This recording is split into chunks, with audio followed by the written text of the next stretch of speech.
8ஆம் அதிகாரம் 28ஆம் வசனம் சொல்லுகிறது, அன்றியும் அவருடைய தீர்மானத்தின்படி அழைக்கப்பட்டவர்களாய் தேவனிடத்தில் அன்பு கூறுகிறவர்களுக்கு சகலமும் நன்மைக்கேதுவாய் நடக்கிறது என்று அறிந்திருக்கிறோம். ஹல்லேலூயா. அப்போ இந்த மாதம் என்னென்னலாம் நடந்துச்சோ அதெல்லாம் என்னவா நடந்துச்சு? நன்மைக்கு ஏதுவாகவே நடந்தது. நான் அதை குறித்து தான் வேதத்தில் இருந்து ஒரு உதாரணத்தை சொல்லி நான் விளக்க விரும்புகிறேன். சில நேரங்களிலே நடக்கிற காரியம் நமக்கு நன்மைக்கு எதுவாக என்ன பண்ணாது, தெரியாது. ஏன்னா நம்ம நினைக்கிறது ஒன்று, நடக்கிறது வேறு ஒன்று. நான் போன ஞாயிற்றுக்கிழமை காலையில் கூட ஒரு ஜோக்கு சொன்னேன், பாதி பேருக்கு புரியலன்னு நினைக்கிறேன். நம்ம சொல்கிற ஜோக்கு அப்படி இது என்ன பண்ணுது, ஒரு தாத்தா, வயசான தாத்தா, அவரை போலீஸ்காரர் இந்த பிணங்கள் வைத்திருக்கிற இடத்துல கொண்டு போனாராம். நாமங்க இருக்கா சொன்னது? ஆமாம். கொண்டு போனால் காமிச்சிட்டு சொன்னாராம், இது உங்கள் மனைவியா பாருங்க. அவர் பார்த்தது தான் அப்படி அழுகுறாராம், கதறி கதறி அழுகுறாரு, நெஞ்சை அடிச்சுக்கின்னு அழுகுறாரு. கூட்டின்னு போன போலீஸ்காரருக்கு, என்னடாப்பா இவங்க ஒய்ஃபு மேலே இவ்வளோ அன்பா அப்படின்ட்டு கூப்பிட்டு கேட்குறான், என்ன தாத்தா உங்கள் ஒய்ஃப் மேலே அவ்வளோ அன்பா அப்படின்னா, இல்லை கல்யாணம் ஆனதுலேருந்து எனக்கும் என் ஒய்ஃபுக்கும் சண்டை சண்டை சண்டை சண்டை, அது என்ன திட்டம் அடிக்கும், நானும் திட்டம் அடிப்பேன், இப்படியே தான் குடும்பம் போயிடுச்சு. அப்புறம் இப்படி அழுகுறீங்களே அப்படின்னா, இது என் மனைவி இல்லை அப்படின்னாரு. அப்போது நினச்சது ஒன்று, நடக்கிறது ஒன்று. அப்போது சில நேரங்களிலே வாழ்க்கையிலும் அப்படி தான், நம்மளுடைய எதிர்பார்ப்பு ஒன்று, ஆனால் தேவன் சகலத்தையும் என்னவா செய்கிறாரா, நன்மைக்கு எதுவாய் செய்கிறார். தானியேல் தீர்க்கதரிசன புஸ்தகத்தின் 3ஆம் அதிகாரத்தை எடுத்துக்கொள்வீர்கள் என்றால் உங்களுக்கு தெரிஞ்ச சம்பவங்கள் தான். சின்ன வயசுலேருந்து இந்த கதைகள் எல்லாம் கேட்டு இருப்பீங்க. நேபுகாத்நேசர் என்ற ஒரு அரசனுக்கு கீழாக தேவ பிள்ளைகள் அடிமைத்தனப்படுத்தப்படுகிறார்கள். அப்பொழுது அவன் ஒரு விக்கிரகத்தை உண்டாக்கி அவன் சொல்லுகிறான், எல்லாரும், ஏன்னா அவன் உலகத்தை ஆளுகிற ஒரு ராஜா, பல தேசத்திலே இருந்து வந்திருக்கிறாங்க, பல தேவர்களை ஆராதித்தவர்கள் வந்திருக்கிறாங்க, பல பாஷைக்காரர்கள் வந்திருக்கிறாங்க. அப்போ அவனுடைய ஆளுமையை காண்பிக்க எல்லா ஜாதி, எல்லா ஜனங்க, எல்லா பாஷைக்காரர்கள் நான் சொல்லுறத செய்வாங்க, செஞ்சுதான் ஆகணும் என்ற ஒரு சட்டத்தை அவன் ஏற்படுத்தி, இது புதிதாக உருவாக்கப்பட்ட ஒரு விக்கிரகம், ஒருவேளை அவனுடைய சொற்பத்தையே அவன் உருவாக்கி வச்சானான்னு தெரியல, ஒரு புதிய ஒரு உருவம் உருவாக்கப்பட்டு சொல்கிறான், எல்லாரும் நமஸ்கரிக்கணும், நமஸ்கரிக்காமல் போனால் அக்னியும் கந்தகமும் எரிகிற இடத்திலே தள்ளப்படுவார்கள் என்று சொல்லி தெரிஞ்ச சம்பவம். அதிலே 3 பேர், ஷாத்ராக், மேஷாக், ஆபேத்நேகோ என்பவர்கள் அந்த அக்னிக்கு அவங்க பயப்படலை, அந்த ராஜாவுக்கு அவர்கள் பயப்படலை. நான் வாசிக்கிறேன் அந்த அதிகாரத்திலே, அவர் சொல்கிறார் பாருங்க, 15ஆம் வசனத்திலே பாதியிலிருந்து நான் வாசிக்கிறேன். பணிந்து கொள்ளாது இருப்பீர்களே ஆகில் அந்நேரம் எரிகிற அக்னி சூளையின் நடுவிலே போடப்படுவீர்கள், உங்களை என் கைக்கு தப்புவிக்கிற தேவன் யார்? அந்த அளவுக்கு அந்த ராஜா நான் தான் பெரிய ஆளுன்னு நினைச்சான். அங்கே தொடர்ந்து நீங்கள் வாசிப்பீர்கள் என்றால் 17ஆம் வசனத்தை விதமாய் சொல்லப்படுகிறது, நாங்கள் ஆராதிக்கிற எங்கள் தேவன் எங்களை தப்புவிக்க வல்லவராய் இருக்கிறார், அவர் எரிகிற அக்னி சூளைக்கும் ராஜாவாகிய உம்முடைய கைக்கும் நீங்கள் ஆக்கி விடுவிப்பார், விடுவியாமல் போனாலும் நாங்கள் உம்முடைய தேவர்களுக்கு ஆராதனை செய்வதும் இல்லை, நீ நிறுத்திய பொற்சிலையை பணிந்து கொள்வதும் இல்லை என்கிறது ராஜாவாகிய உமக்கு தெரிந்திருக்க கடவது என்றான். கீழே 19ஆம் வசனம் வாசிப்பீர்கள் என்றால், கடும் கோபம் அவனுக்கு உண்டாயிற்று, அவனுடைய முகம் வேறுபட்டது, 7 மடங்கு அதிகமாய் சூடாக்கும்படி உத்தரவு கொடுத்தான். அப்போ பயங்கரமான ஒரு போராட்டம் தேவனுக்கென்று வைராக்கியமாய் நிற்கிற ஒரு தேவ பிள்ளைகளுக்கு உண்டாகிறது. சின்ன வயதில் இருந்து ஏசப்பா தான் எனக்கு, ஒரு சண்டேவும் மிஸ் பண்ணதில்லை, எல்லா ஆராதனைக்கும் வந்துடுறோம், தலையாச்சும் காமிச்சிடுறோம், வீட்டில் பைபிள் படிக்கிறோம், வீட்டில் ஜெபம் பண்ணுறோம், பாடுகிறோம். வேற ஒரு காரியத்திலே நம்மை இணைத்து கொள்ளாதபடி கூட இருக்கிறவங்க எல்லாம் பல காரியங்களை செய்கிறாங்க. ஆனால் நமக்குள்ள உடனே ஒரு குற்ற உணர்வு வந்து, ஐயோ அது நம்ம செய்யக்கூடாது, நம்ம தேவ பிள்ளைங்க, நம்ம இப்படி வாழக்கூடாது, நம்ம இப்படி பேசக்கூடாது, நம்ம இப்படி பார்க்கக்கூடாது, அப்படி என்று தன்னை தேவனுக்கென்று பிரித்தெடுத்தவர்களாய் தேவனுக்கென்று வைராக்கியமாய் நிற்கிறவர்களுக்கு ஒரு போராட்டம் வருகிறது. இந்த போராட்டத்தில் அவங்க என்ன ஜெயிப்பிச்சிருப்பாங்க? ஆண்டவரே ஒரு மழையை அனுப்புவோம், என்னது ஒரு மழையை அனுப்பும், இந்த அக்னி சூளை அப்படியே அணைஞ்சு போயிடணும், இது நிமித்தம் ராஜாவுக்கு நீர்தான் தேவன் என்று அறியணும். இல்லை ஆண்டவரே ஒரு தேவ தூதனை அனுப்பும், இல்லை ராஜாவோடு இடைப்படும், பேச ஆண்டவரை, பேச ஆண்டவரை, பேச ஆண்டவரை. ஏன்னா எவ்வளவு பயம் இருந்திருக்கும் என்று யோசித்துப்பார், எவ்வளோ ஒரு திகில் இருந்திருக்கும். அப்போ ஜெபித்து கொண்டே இருக்கிறான், ஒரு அற்புதம் நடக்கணும், அற்புதம் நடக்கணும், அற்புதம் நடக்கணும் என்று எதிர்பார்த்தா அந்த அற்புதத்தை தேவன் எங்கே வைத்திருந்தார் என்றால் அக்னி சூளைக்குள்ளே வைத்திருந்தார். ஹல்லேலூயா. நம்ம அநேகருக்கு இருக்கிற பயம் என்னன்னா, இது நடக்கக்கூடாது, இந்த ஒரு தீமை என் வாழ்க்கையிலே நடக்கக்கூடாது, இப்படிப்பட்ட ஒரு மோசமான செயல் என் குடும்பத்திலே நடக்கக்கூடாது, என் பிள்ளைகளுடைய வாழ்க்கையிலே நடக்கக்கூடாது, இந்த அக்னி சூளைக்குள்ளே நான் போகக்கூடாது, அதற்கு முன்னாடி ஒரு அற்புதம் நடந்துடணும், அதற்கு முன்பதாக ஒரு அடையாளத்தை தேவன் காண்பிக்கணும், ஏதோ ஒரு காரியத்தை கர்த்தர் செய்து அவர் தேவன் என்பதை இந்த சூழ்நிலையிலே வெளிப்படுத்த வேண்டும் என்று எதிர்பார்த்தா தேவன் அற்புதத்தை எங்க வச்சிருக்கிறாரு? இன்னைக்கு கூட வந்திருக்கிற உங்களை உற்சாகப்படுத்துகிற உங்களுடைய அநேகருடைய அற்புதம் எங்க இருக்கு? சூளைக்குள்ளே இருக்கிற பிரச்சனையை பார்க்கும்போது நீங்கள் தொடர்ந்து வாசிப்பீர்கள் என்றால் சொல்லப்படுகிறது பாருங்க, 22ஆம் வசனம். ராஜாவின் கட்டளை கடுமையாய் இருந்தபடியால் சூளை மிகவும் சூடாக்கப்பட்டு இருந்தபடினாலும் அக்னி ஜுவாலை சாத்ராக் மேஷாக் ஆபேத்நேகோவர் என்பவர்களை தூக்கி கொண்டு போன புருஷர்களை பாருங்க, தூக்கின்னு போனவங்களுக்கு கூட அந்த பிரச்சனை அவ்வளவு பயங்கரமானது. வெளியிலிருந்து பார்க்குறவனை கூட சும்மா பிரச்சனையில் மத்தியஸ்தம் பண்ண வர்றாங்க பாருங்க. பிரச்சனையை நல்லா கையாள தெரிஞ்சவங்க, பிரச்சனையை உருவாக்கினவர்களுக்கு கூட அது சமாளிக்க முடியாத ஒரு சூழ்நிலை. ஆனால் அற்புதத்தை தேவன் எங்கே வைத்திருக்கிறார்? என்ன வாக்குத்தத்த வசனம் படித்தோம்? அவரில் அன்பு கூறுகிறவர்களுக்கு சகலமும் நன்மைக்கு ஏதுவாய் நடக்கிறது. ஹல்லேலூயா, ஹல்லேலூயா. அதற்கு முன்பதாகவே நம்ம வாசிக்கிறோம் பாருங்க, அந்த 18ஆம் வசனம் முடிவிலே அவர் சொல்லுகிறார், சாத்ராக் மேஷாக் ஆபேத்நேகோ ராஜாவை பார்த்து, ராஜாவே இது உமக்கு தெரிஞ்சிருக்கணும், இவர்கள் தேவனுடைய வல்லமை, தேவனுடைய மகத்துவம் எப்படிப்பட்டது என்று ராஜாவுக்கு பயமில்லாமல் சொல்லுகிறாங்க. தேவன் ஒரு அற்புதத்தை செய்வார், உம்முடைய கரத்திலே இருந்தும் இந்த அக்னி ஜுவாலையிலே இருந்தும் என்னை விடுதலை ஆக்க கர்த்தர் வல்லமை உள்ளவர் என்று பேசுறாரு. ஆனா ராஜா காதுலயே என்ன பண்ணல? நீங்க கூட பேசுது நிறைய பேர் காதுக்குள்ள என்ன பண்ண மாட்டேங்குது, போவே மாட்டேங்குது, போவே மாட்டேங்குது. என் தேவன் யார் தெரியுமா? நான் ஒரு 40 நாள் முழங்கால் படிட்டேன்னா என்ன நடக்கும் அப்படின்னா, 40 நாள் முழங்கால் படிட்டு 41ஆவது நாள் அக்னி என்ன பண்ணுது? 7 மடங்கா எரியுது. 40 நாளுக்கு முன்னாடி வெறும் 1 மடங்கா எரிந்து கொண்டு இருந்தது. ஜெபித்து முடிச்சு எல்லார்கிட்டையும் பேசி முடிச்சா இருக்கிற அந்த அக்னி எப்படி எரியுது? 7 மடங்கா எரிகிறது. காரணம், நன்மைக்கேதுவாய் செய்கிற ஒரு தேவன் ஒரு அற்புதத்தை செய்து கொண்டே இருக்கிறார்.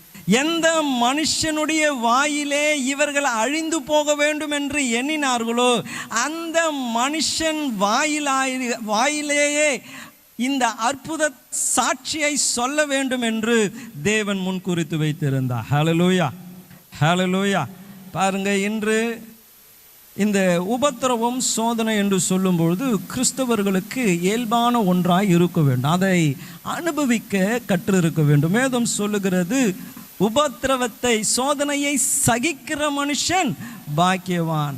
இயேசு சொல்லுகிறார், உலகத்தில் உங்களுக்கு உபத்திரவம் உண்டு. அதனால தான் ஷாத்ராக் மேஷாக் ஆபேத்நேகோ ஒரு வார்த்தையை சொல்றாங்க, அவர் எங்களை விடுவியாமல் போனாலும் சரி. இயேசுவை ஏற்றுக்கொண்டா எல்லாமே அப்படியே மல்லிப்பூ போட்டு அப்படியே மெத்து நடக்கிற நிகழ்வு இருக்காது. சில முள்ளுகள் இருக்கும், சில கடினமான பாதைகள் இருக்கும். அப்போ மெத்து நடக்கணும்னு நினைக்கிறவங்களுக்கு கல்லும் முள்ளும் வந்ததுமே என்ன ஆயிடுது? கிறிஸ்தவம் என்பது கசப்பாய் மாறிடுது. இயேசு என்பது அவர்களுக்கு முடியாததாய் காணப்படுகிறார். பாருங்க, யூதாஸ் காரியோத் இயேசுவை அவன் பின்பற்றி வரும்பொழுது அவனுக்கு ஒரு எதிர்பார்ப்பு இருந்தது. ஒரு புதிய ராஜ்யம் அமைக்க போகிற ஒரு ராஜா இருக்கிறார். நம்ம இனி இப்படி இருக்க போகிறது இல்லை, அவரோடு கூட சிங்காசனத்தில் உட்கார போகிறோம், ஆளுகை செய்ய போகிறோம். நம்ம பெரிய ஆள். பாரு, நானே போகிறேன், ஒரு கிராமத்தில் அற்புதம் நடக்குது, இயேசுவை போல பேய ஓட்டுறேன், இயேசுவை போல சுகமாக்குகிறேன், நான் பேசுறதை கேட்க இருக்கிறாங்க. அப்போ இயேசு இந்த ரோமர்களை அழித்து ஒரு ராஜ்யத்தை நிறுவுவார், நான் பெரிய ஆள் ஆக போகிறோம் அப்படி என்ற எதிர்பார்ப்போடு இயேசு கூட 3.5 வருஷம் சுற்றிக்கினே இருக்கிறான். சுற்றி கடைசியாக இயேசு என்ன சொல்கிறாரு? நான் சாவ போகிறேன். என்ன சொல்கிறாரு? எல்லாரையும் கூப்பிட்டு வச்சு, இவர் ராஜாவாக போகிறார் என்ற எதிர்பார்ப்பிலே ஒருவன் கூட வரும்பொழுது இயேசு சொல்கிற உபதேசம் என்னது? இன்னும் கொஞ்சம் காலம்தான், நான் உங்களை விட்டு போகிறேன். எப்படி போகிறேன்னா, அப்படியே ஆகாயத்துக்கு எடுத்துக்கொள்ளப்பட போகிறதில்ல, இந்த ரோமருடைய கையிலே நான் பிடிபட போகிறேன். என்னை இவர்கள் நியாயம் விசாரிப்பாங்க, என்னை இவர்கள் உபத்திரவப்படுத்துவாங்க. ஏன்? என் கூட இருக்கிறீங்களே, நீங்கள்லாம் கூட என்னை விட்டு ஓடி போகிற ஒரு சூழ்நிலை வரப்போகிறது என்று இயேசு போதித்த பின்பு யூதாசால இயேசுவோடு கூட இருக்க முடியல. அவன் வகை தேட ஆரம்பித்தான். இந்த வாழ்க்கை எனக்கு வேண்டாம், இந்த ஒரு நிலைமை, இந்த ஒரு ஸ்தானம் எனக்கு வேண்டாம், எனக்கு வேற ஒரு வாழ்க்கை, நல்லா வாழணும். நான் இவர் எப்படின்னா போட்டோம், ஒரு 30 வெள்ளிக்காசு இருந்தால் போதும், நான் ஒரு இடம் வாங்குவேன், ஒரு வீடு கட்டுவேன், நான் சுகமாக இருப்பேன். உபத்திரவப்படுவது என்னுடைய நோக்கம் அல்ல. ஆனால் இயேசுவினுடைய அந்த ஒரு ஜெயத்தை கர்த்தர் எங்கே வைத்திருந்தார் என்றால், அந்த சிலுவையிலே கர்த்தர் வைத்திருந்தார். ஹல்லேலூயா. சிலுவைக்கு முன்னாடி ஜெயம் அல்ல, எங்கே தான் ஜெயம்? சிலுவையிலே சாத்தானை ஜெயம் கொண்டார், சிலுவையிலே வியாதியை ஜெயம் கொண்டார், சிலுவையிலே சாபத்தை ஜெயம் கொண்டார், சிலுவையிலே நமக்கு சமாதானத்தை உண்டு பண்ணினார், சிலுவையிலே பாவம் மன்னிப்பை கொடுத்து பாவத்தை ஜெயித்தார். அப்போ எல்லா ஜெயங்களையும் தேவன் வைத்திருந்த இடம் எங்கே? அந்த அக்னிக்குள்ளே தான், அந்த சிலுவையின் மத்தியிலே தான். இன்னைக்கு அந்த சிலுவைக்கு போகிறதுக்கு தான் நிறைய பேர் கஷ்டம். ஐயோ ரொம்ப கஷ்டமாக இருக்குது, ரொம்ப கஷ்டமாக இருக்குது, ரொம்ப கஷ்டமாக இருக்குது. ஆனால் இன்று உங்களை நான் உற்சாகப்படுத்துகிறேன், அந்த அக்னியின் மத்தியிலே உங்களுக்கு ஒரு அற்புதத்தை கர்த்தர் செய்வார். ஹல்லேலூயா, ஹல்லேலூயா. காரணம் என்னவென்றால், பாருங்க, அக்னியிலே தூக்கி போட்ட அந்த மனுஷன் 24ஆம் வசனம், அப்பொழுது ராஜாவாகிய நேபுகாத்நேசர் பிரமித்து தீவிரமாய் எழுந்திருந்து தன் மந்திரிகளை நோக்கி, 3 புருஷர்களை அல்லவா கட்டுண்டவர்களாய் அக்னியிலே போடுவித்தோம் என்றார். அவர்களும் ராஜாவுக்கு பிரதியுத்தரமாக ஆம் ராஜாவே என்றார்கள். பாருங்க, அவனுக்கு ஒரு பிரமிப்பு உண்டாயிடுச்சு. உங்களை அழிக்க வேண்டும், உங்களை அவமானப்படுத்த வேண்டும், உங்களை கஷ்டப்படுத்த வேண்டும், இனி ஒரு நாளும் தலை நிமிர்ந்து நிற்கக்கூடாது என்று எண்ணினவனே என்ன பண்ணியிருக்கிறான்பா? தலை குனிந்து அவன் பிரமித்து அவன் தீவிரமாய் எழுந்திருந்து, ராஜா சிங்காசனத்திலிருந்து எழுந்தா எப்படி இருக்கும்னு பாருங்க. சாதாரண ராஜா இல்லை, ஒரு மனிதன் எழுந்தாலே நிறைய பேர் என்ன பண்ணுறாங்க? உடனே அவருக்கு மதிப்பு கொடுக்க எழுந்து நிற்கிறாங்க. உலகத்தை ஆளுகிற ராஜா எழுந்து நிற்கும் பொழுது எல்லாரும் எழுந்திருப்பாங்க, எல்லாருக்கும் பிரமிப்பு, எல்லாருக்கும் ஒரு அதிர்ச்சி. என்னவென்றா, போட்டது 3 பேர் தானே, இவர்களை பிரச்சனைகளை அமிழ்த்த நம்ம பார்த்தோமே. பாருங்க, எனக்கு கூட ஆக்சிடெண்ட் ஆகிட்டு காலில் கட்டு போட்டு வந்தாங்க. வருகிற வரையில் பாதி பேர் எனக்கு சொன்ன நற்செய்தி என்ன தெரியுங்களா? 6 மாதம் நடக்கவே முடியாதுன்ட்டான். என்னது? வந்து பார்த்து நம்மளை சந்தோஷப்படுத்த சொல்கிறாங்க. என்னது? 6 மாதம். எங்கள் ரிலேஷன் ஒருத்தர் வந்தார், வந்து பார்த்துட்டு, ஜோயல் 1 வருஷம் ஆகிடும் அப்படின்றார். ஜோயல் 1 வருஷம் ஆகிடும் நீ நடக்கிறதுக்கு அப்படின்னு. இன்றைக்கி நீங்கள் உட்காந்துனுக்கிற சேர்லாம் நான் தான் போட்டேன், நீங்கள்லாம் லேட்டாக வாங்க. அப்போ பாருங்கள், எழுந்து நடக்க. இப்போ கூட நின்று பேசுவதற்கு தேவன் பலனை கொடுத்துருக்கா. கரெக்டாக 2 மாதம் ஆகுது.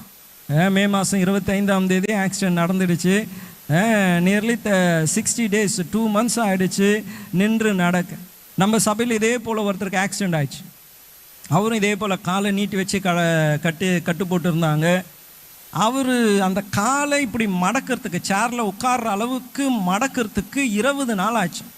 டெய்லியும் ஃபிசியோதெரபிஸ்ட் வந்து அவர் சொல்கிறார், ஒரு ராட்சசம் வருவான், காலில் எண்ணெய் போட்டு கயிறை கட்டி என்னை தலைக்கீழே படுக்க வச்சு அப்படியே இழுப்பான். நான் கத்துன்னு கத்துவேன். என் ஒய்ஃபெல்லாம் நான் போய்ட்டு சொல்வேன், அப்படி இருக்கும். கொஞ்சமாக இழுத்து என்னை இவ்வளோ தூரம் ஆக்கியிருக்கிறாங்க. உங்களுக்கு எப்படி ஐயான்னு நான் சொன்னேன். கட்டை கழிட்டு இருந்துமே சேரில் உட்காந்துட்டேன் அப்படின்னு. அவருக்கு ஒரே ஆச்சரியம், என்ன உடனே ஆயிடுச்சா அப்படின்னாரு.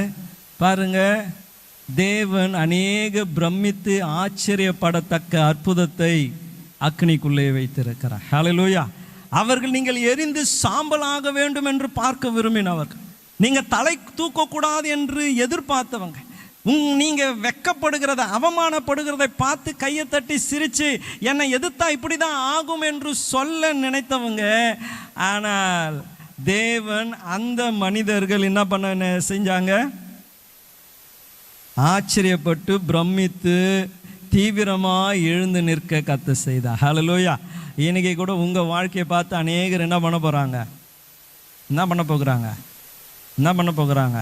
பக்கத்தில் இருக்கிறவங்கள பார்த்து, இல்லை தூரத்தில் இருக்கிறவங்க பார்த்து கையை காமிச்சு சொல்லுங்கள், உங்களை பார்த்து ஆச்சரியப்பட போகிற காலம் வருகிறது. சொல்லுங்கள், உங்களை பார்த்து ஆச்சரியப்பட போகிற காலம் வருகிறது. ஹல்லேலூயா. அதனால் அக்னிக்கு பயப்படாதீங்க. என்னத்துக்கு பயப்படாதீங்க? சொல்லுங்களேன், என்னத்துக்கு பயப்படாதீங்க? ஐயோ அக்னியில் போடுவாங்களே, அதுக்காக நீங்கள் உபவாசம் இருக்க வேண்டிய அவசியம் இல்லை. அதற்காக நீங்கள் ஜெபித்து போராட வேண்டிய அவசியம் இல்லை. அந்த அக்னி சூளை உங்களை அழிக்கும்படியாக அல்ல, அந்த அக்னி சூளை உங்களை உயர்த்தும்படியாக. ஹல்லேலூயா. பாருங்க, அடுத்த வசனம் சொல்லுகிறது, அங்கே ஒரு 4 காரியத்தை அவர் சொல்லியிருக்கிறாரு. அதற்கு அவன், இதோ 4 பேர் விடுதலையாய். எப்படியா எங்க விடுதலையாய்? அக்னிக்குள்ளே போவதற்கு முன்பதாய் அவர்கள் கட்டப்பட்டவர்களாய் இருந்தான். அக்னிக்கு முன்பதாய் போகும் முன்னாடி ராஜா அவர்களை நியாயம் தீர்க்கிறவர்களாய் நின்றான். அக்னிக்கு முன்பதாய் போவதற்கு முன்பதாக அவர்களிலும் பலவான்கள் அவர்களை நெருக்கி பிடித்திருந்தாங்க. ஆனால் அக்னிக்குள்ளே அவர்கள் எப்படி இருக்கிறாங்க? சில விடுதலைகளை கர்த்தர் அக்னிக்குள்ளே கட்டளையிடுவார். சில கயிறுகள் எல்லாம் அந்த அக்னி தான் என்ன பண்ண முடியும். ஆமாம், சில நேரங்கள் உங்களால் ஜெபிக்கவே முடியாது, ஒரு கட்டு இருக்கும். ஆனால் இந்த அக்னி வந்ததுமே, இந்த பிரச்சனை வந்ததுமே பார்த்தீங்கன்னா 5 நிமிஷம் ஜெபிக்க முடியாதவங்க நைட் ஃபுல்லாக ஜாம் பண்ணினே இருப்பாங்க. அனுபவம் இருக்குங்களா உங்களுக்கு? அதுக்கு முன்னாடி வரைக்கும் என்ன, அது ஒரு கட்டு. ஜெபிக்க முடியாது, பாட முடியாது, ஆராதிக்க முடியாது, ஏதோ ஒரு கட்டு. நம்ம சபைக்கு ஒருத்தவங்க இருந்தாங்க, திருப்பியும் கட்டுக்குள்ளேயே போயிட்டாங்க. ஆராதனைக்கு லேட்டாக வருவாங்க, வீட்டில் பிரச்சனை. அப்போ நானும் என் துணைவியாரும் சொன்னோம், தேவனே நீங்கள் தேடுங்க, சீக்கிரம் வாங்க, நேரத்திற்கு சர்ச்சைக்கு வாங்க, கர்த்தரை ஆராதிங்க, கர்த்தர் அற்புதம் செய்வார்னு. 8:30 மணி ஆராதனைன்னா 8:15 இங்கே இருப்பான். நல்லா முழங்கால் போட்டுட்டு ஜாம் பண்ணே இருப்பான். வந்ததுமே சோதரம் சொல்லுவாங்க, அந்த கார்னரில் உட்காருவாங்க, முழங்கால் போட்டுட்டு ஜாம் பண்ணினே இருப்பாங்க. அவங்க பிரச்சனைகள் ஒன்றா மாறிக்கினே போயிடுச்சு. பிரச்சனையே இல்லாத ஒரு சூழ்நிலை. போன வாரத்தில் வாசித்தது போல் நல்லா இன்பமாக இருக்கும்போது யாரை விட்டுடுறாங்க? கர்த்தரை மறந்துடுறாங்க. அப்படி போயிடுச்சு. அப்போ பாருங்க, சில கட்டுகள் என்ன ஆகிறது என்றால் அக்னி சூளையின் மத்தியிலே தான் விடுதலை உண்டு. ஹல்லேலூயா. அப்போ முதல்ல அங்கே பார்க்கிறோம், அவன் பார்த்து சொல்லுகிறான், இவனை கட்டி இருந்தோமே, இவனை நெருக்கி இருந்தோமே, ஆனால் அக்னியில் இவன் எப்படி இருக்கிறான்? விடுதலையாக இருக்கிறான். ஸ்தோத்திரம். இன்னைக்கு என்ன பிரச்சனையில் நீங்கள் போகிறீங்கன்னு எனக்கு தெரியாது. கர்த்தர் சொல்லுகிறார், இந்த அக்னி சோலைகள், இந்த போராட்டங்கள், இந்த சிலுவைகள், இந்த பாரங்கள் உங்களுடைய குடும்பத்திலே, தனிப்பட்ட வாழ்க்கையிலே கட்டுகளை அறுக்க போகிற நாட்களாக இருக்கிறது. ஹல்லேலூயா, ஹல்லேலூயா. அதனால் கண்ணு கலங்காதீங்க, சோர்ந்து போகாதீங்க. ஐயோ அக்னியில் இருக்கிறேனே அப்படின்னு இருக்காதீங்க. அக்னி உங்கள் கட்டுகளை அறுத்தெழியும். இரண்டாவதாக சொல்லப்படுகிற காரியம், அக்னியின் நடுவிலே உலாவுகிறதை காண்கிறேன். இப்போ என்ன, ஐயோ ஐயோன்னு குதிச்சுன்னு இல்லை, இவங்க என்ன பண்ணுறாங்க, வாக்கிங் போயின்னுக்கிறாங்க. அக்னி நடுவில் என்ன பண்ணுறாங்க, ஆமாம், அக்னி நடுவில் அவங்க வாக்கிங் போயின்னுக்கிறாங்க. நல்லா குதிச்சு கர்த்தரை ஆராதிச்சுன்னுக்கிறாங்க. அவங்களுடைய அந்த சூழ்நிலை எது அவங்களை பயமுறுத்தி முடக்கி உட்கார வச்சிடும்னு நினச்சாங்களோ, எந்த சூழ்நிலை அவர்களை கலங்க செஞ்சிடும் நினச்சாங்களோ அந்த சூழ்நிலை அவர்களை கலங்க செய்யலை.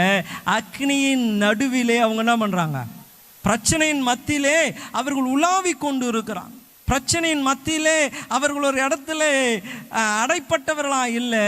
they were free to walk around praising God. தேவனை மகிமைப்படுத்தி அவர்கள் சுற்றி கொண்டு இருக்கிறதை பார்க்கிறோம். மூன்றாவது அங்கே சொல்லப்படுகிறது, அவர்களுக்கு ஒரு சேதமும் இல்லை. என்னவா, ஒரு சேதமும் இல்லை. நான் நெருப்புல மெழுகுவத்தில கையை வச்சா இல்லை தீக்குச்சியை வச்சாலும் என்ன ஆயிடுது, சேதம் உண்டாயிடுது. ஆனால் என்ன இல்லையா, கீழே அதை விவரித்து சொல்கிறாங்க பாருங்க. கீழே அவர் விவரித்து சொல்கிறாரு, அந்த புருஷர் 27ஆம் வசனம், அந்த புருஷருடைய சரீரத்திலே அக்கினி பலம் செய்யாமலும். என்னவா, அக்கினி 7 மடங்கு அக்கினி கொண்டு போனவங்க கூட என்ன பண்ணிட்டாங்க, மறிச்சு போயிட்டாங்க. அப்படிப்பட்ட பிரச்சனை.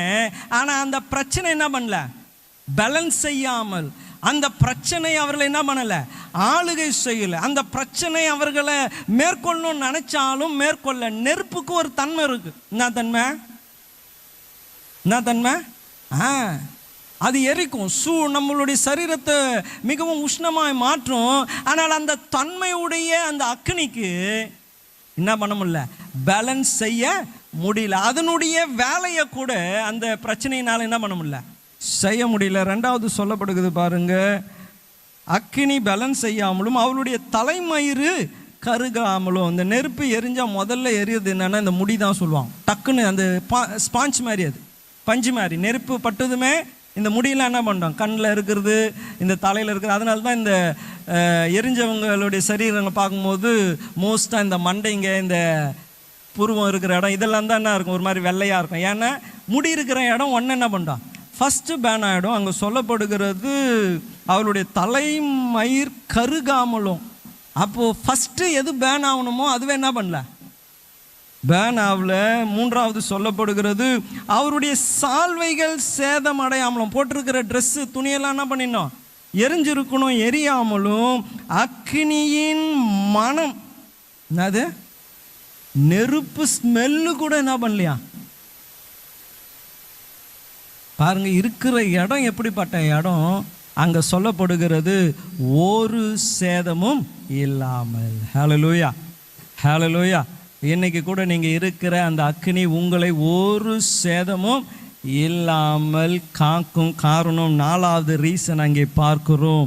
4ஆம் ஆளின் சாயல் தேவபுத்திரனுக்கு ஒப்பாய் இருக்கிறது என்றான். பாருங்க, இந்த அக்னியின் சூளை இவர்களை வேதனைப்படுத்தாமல் பலங்கொள்ளாமல் இருந்த 4வது காரணம், தேவன் அவர்களோடு கூட இருந்தார். ஹல்லேலூயா. இந்த கடைசி நாளிலே உங்களை நான் உற்சாகப்படுத்துகிறேன். தேவன் இருக்கிறார். எங்கே இருக்கிறார் தேவனு? உங்களோடு இருக்கிறார். எங்கே இருக்கிறார் தேவனு? அக்னி சூளையின் மத்தியிலே இருக்கிறார், சிலுவையின் மத்தியிலே இருக்கிறார், நீங்கள் போகிற போராட்டத்தின் மத்தியிலே இருக்கிறார். இன்னைக்கு நீங்கள் போகிற இடத்த பார்த்து ஐயோயோ ஐயோயோன்னு அதை குறித்து கவலைப்பட்டு புலம்பி வேதனைப்பட்டு ஏன் எனக்கு இப்படி நடக்கிறது என்று கேள்விகளை கேட்காதீங்க.